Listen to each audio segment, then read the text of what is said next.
this part. The paper says to do it like this. Well, this is government.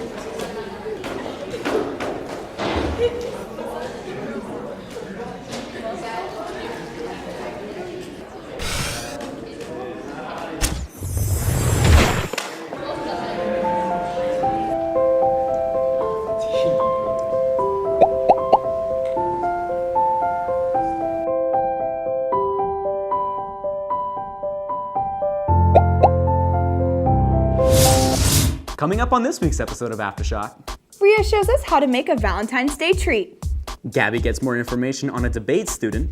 And Ike catches us up on all things Lightning Athletics. What's up, Cypress Bay? I'm Dylan Buxtell. And I'm Josie Clancy, and Aftershock starts now.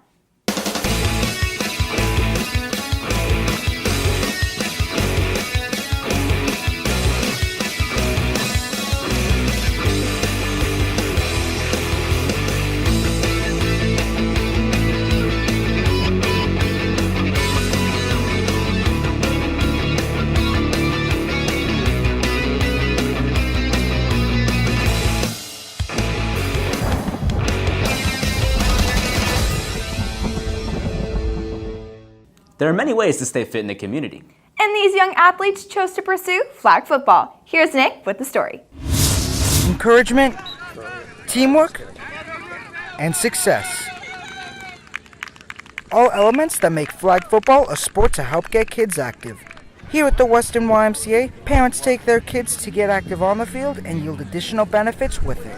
It provides physical activity, it provides competitiveness, it also combines teamwork, sportsmanship.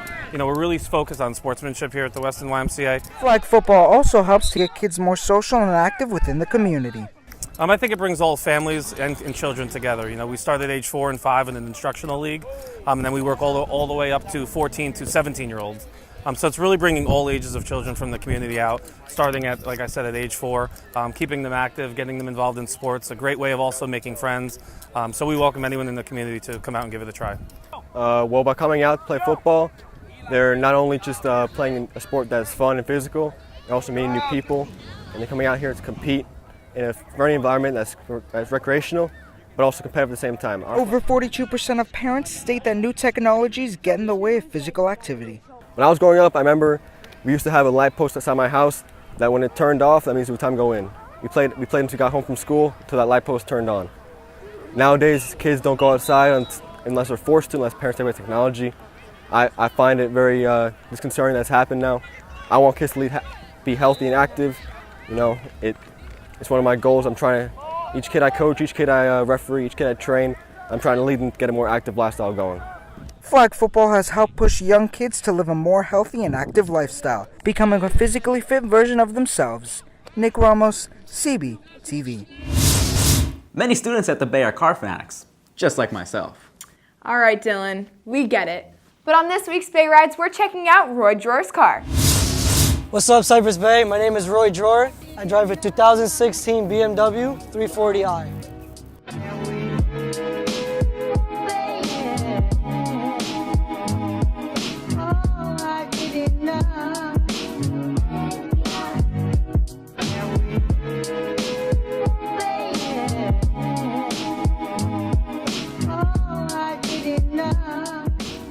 Under the hood of my car, I have a B58 with 440 horsepower to the wheels. I've added downpipe, straight pipe, and a JB4. Stock, it comes 325 to the wheel.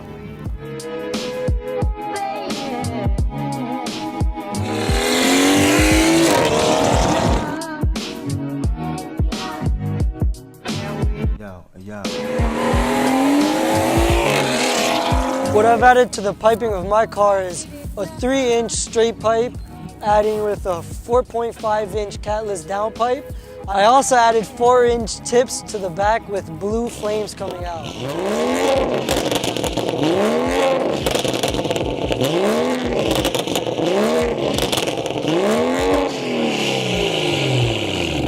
What I've added to the exterior of my car is the black grille, my blue tow hook, my black lip.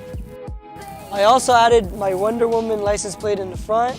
The reason for that is because my whole car is based on Wonder Woman. On the interior of my car, it comes with red leather seats And on the steering wheel, I've added blue paddle shifters and a blue ring on the top of the BMW logo. The reason why I chose this car is because I love the exterior and I love the interior. This car is just perfect in my opinion. I love the way it drives and the handling on the road. There's nothing like BMW in my opinion.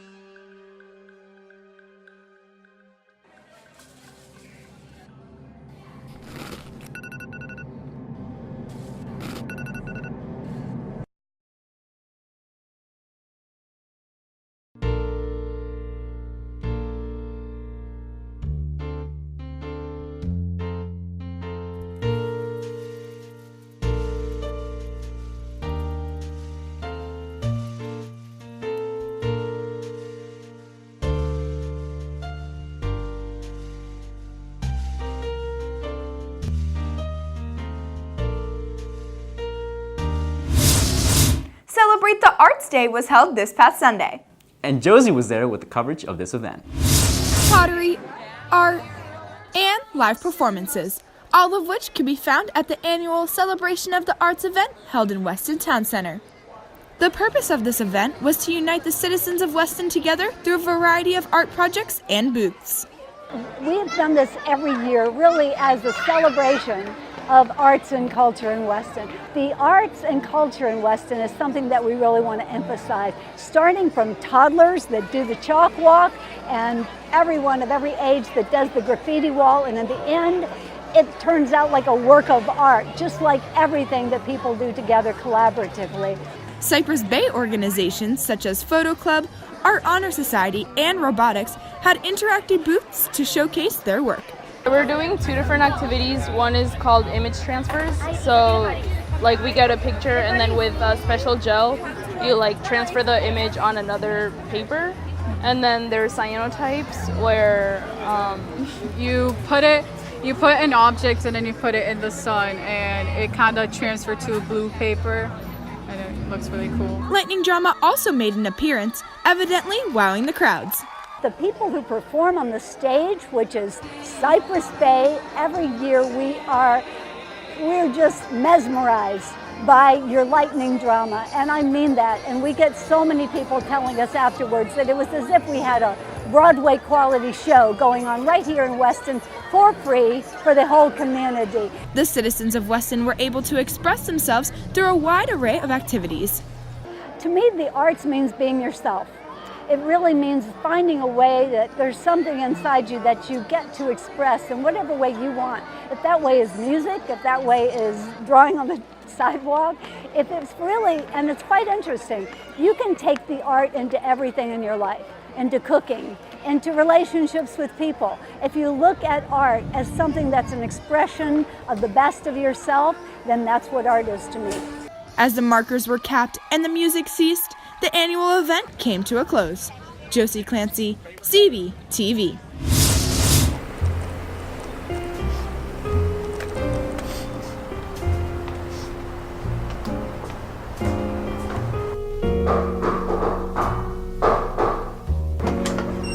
Hey, if you were a booger, I'd pick you. It's kind of gross. Looks like you're suffering from a lack of vitamin D. That's better, but... Did it hurt when you fell from heaven?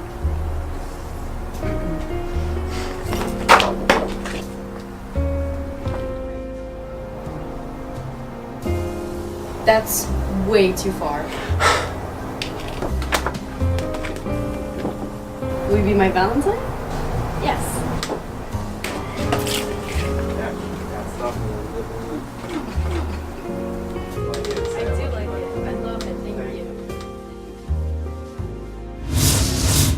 Debate is one of the biggest clubs here on campus. And this student stands out amongst the others. Here's Gabby with the story. Noah Kaner is a third-year debate student who also happens to be the captain and the very first speaker for the Public Forum team and the director of development for the varsity debate team. Originally, my brother, who went to Cypress Bay also, graduated the year before me. He did debate for his 4 years of high school, and all the times that he'd come back from tournaments abroad, I'd always see him and I'd always think to myself, what is he doing? Why is he always going out? I never really got it until he truly got me into it by showing me videos and stuff of like different debaters, just getting me interested in it. But overall, he just inspired me to join it. But from there, it's been a long ride. Noah's interest in debate has only grown over the years, leading him to make various academic sacrifices to keep up with the team. I think it's affected my high school life very, very, very heavily. For the most part, what it does is on like a school level, it forces me to take my time that I'd be putting into my classes and put it into an extracurricular that like it's like not improving my grades as much, but like it's more so like something that I do for fun. Noah is quite the skilled debater. He even recalls winning his first varsity tournament. So my first ever tournament that I went to was a tournament called Florida Blue Key. Blue Key was at the University of Florida. Great college. I loved it a lot. The campus was amazing, but personally, as a freshman, I was really scared to debate. I always felt for myself that I needed to live up to the legacy that my brother created, especially with all the success he had at UF. And I mean, I'm happy to say that I had a really good and successful time there. In the end, Noah Kaner has proved his worth to the debate world and has some bright goals for the future of the team. Gabby Kernis, CBTV.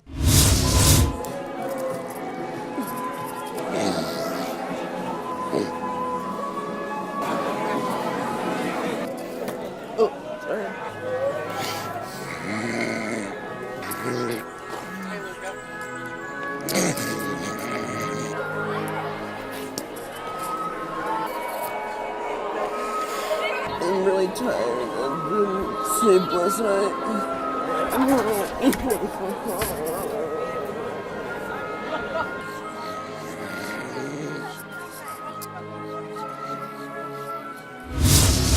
Valentine's Day has been around since the 5th century. And Rhea is showing us how to celebrate this special holiday in this week's Teen Cuisine.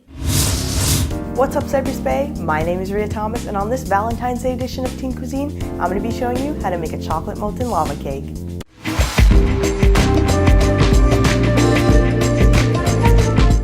The ingredients you will need to make this chocolate lava cake are 1 stick of butter, 4 ounces of semi-sweet chocolate, 1 1/4 cup of powdered sugar, 2 whole eggs, 3 egg yolks, 1 teaspoon of vanilla, and half a cup of all-purpose flour. Microwave the butter and chocolate in a large bowl until melted. Stir in the sugar, eggs, and egg yolks, and then add the vanilla. Lastly, mix in the flour. Divide the mixture among cups.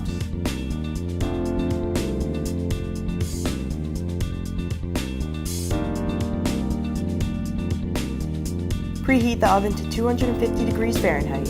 Bake until the sides are firm and the centers are soft, about 13 minutes. Let it stand for about 1 minute and serve while warm.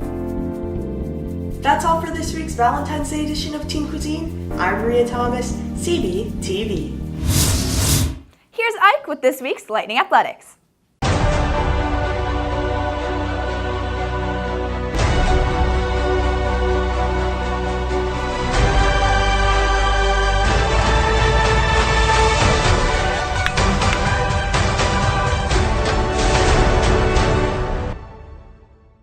What's up, Cypress Bay? It's another exciting week of sports, and first, let's hop into the action where the Cypress Bay Lightning took on the Western Wildcats in the district finals. On Thursday, January 31st, Cypress Bay faced off against their rivals, the Western Wildcats, in the district finals. The Lightning was quick to keep the ball in their possession due to their great passing, but Western's defense gave the Lightning strikers a hard time, not leaving any open space for a shot. That time finally came as the first half came to an end when senior Alejandro Aragon shot a free kick into the back of the net. Cypress Bay went into the second half fired up and were determined to keep up the momentum. The Lightning's offense kept pressure on the Wildcats' defense, attempting to make another goal. The pressure intensified as Cypress Bay took multiple shots on the goal until defender Walter Guerre made a risky shot that paid off in a beautiful goal, keeping the Lightning at a comfortable lead. However, due to a breakdown in defense, Western came very close to scoring. But Cypress Bay's goalie, junior Ryan Martinez, was on fire and stopped some of Western's major pushes. Although Western kept attempting to score, nothing could get past Martinez, helping Cypress Bay win their district finals with a score of 2-0. They now advance to the regional finals. The boys' water polo team started their season this week, and Klaus was there with the coverage. On February 12th, the Cypress Bay Lightning took on the Coral Springs Colts in the first matchup of the season. The Lightning and the Colts went toe-to-toe in the first quarter, with many shots on goal by the Colts and the Lightning. Even with many missed attempts, the first quarter ended with a 4-4 tie. The second quarter was no different, as both defenses allowed multiple on-goal shot attempts. Even after 2 goals by Michael Belling and a 7-5 lead, Coral Springs was able to tie the game at the half 7-7.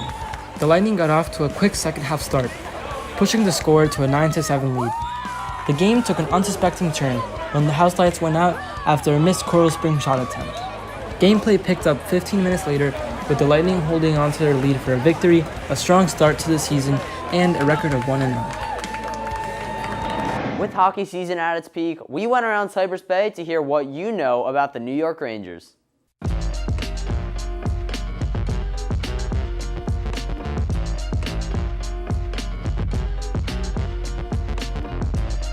Six.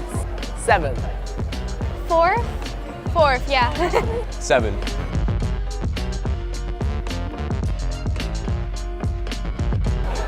1995. 2000. 1994? I don't know. 1826.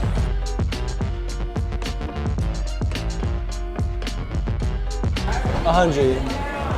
80. 70. 92.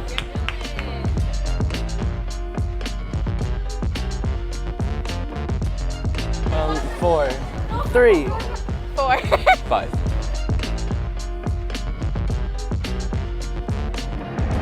That's it for this week's sports. I'm Mike Rapin, CBTV Sports.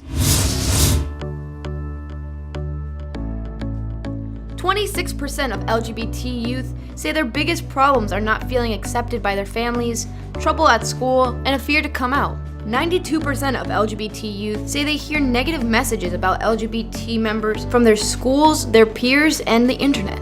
67% report that they've heard family members make negative comments about LGBTQ+ people. Roughly 1.3 million high school students in America identify as part of the LGBTQ+ community. Love is love. I really wanted Scorpion to win Album of the Year at the Grammys. Well, the Grammys were this past Sunday and there were some unexpected winners, but Julian was able to catch your predictions before this annual ceremony.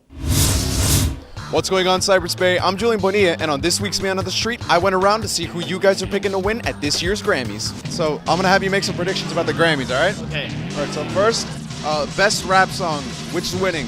God's Plan, Sicko Mode, or Lucky You by Eminem? Sicko Mode. You think Sicko Mode's gonna win best rap song? Yeah. For sure. Sicko Mode. I'm gonna say Sicko Mode. Oh, Sicko Mode. Oh, definitely Sicko Mode. Lucky You. You think Lucky You? Yeah. I'm gonna say Sicko Mode by Travis Scott and Drake. So your prediction for best album out of these three? You got Beer Bongs and Bentleys by Post Malone, you've got the Black Panther soundtrack, and then you've got Scorpion by Drake. Which of those two is winning? The Black Panther soundtrack. Probably Scorpion. The Black Panther soundtrack. The Post Malone one. None. None of them? Nah. Just gonna be an empty category? Empty category. None of those are gonna win. Post Malone. Post Malone. Just no winner. No winner. Nope. The Black Panther soundtrack. I just really like Kendrick.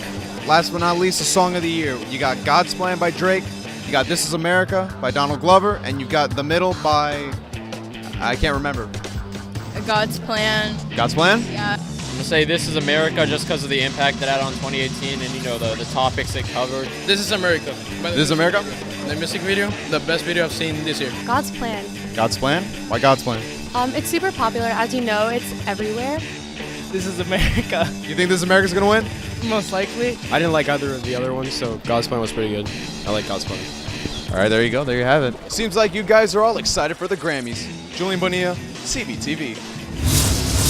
That's all for this week's episode of Aftershock. If you want to watch previous episodes, you can visit us at cypressbaytv.com. And while you're at it, follow us on Twitter at Cypress Bay CBTV. I'm Dylan Buxtell. And I'm Josie Clancy. Thanks for watching.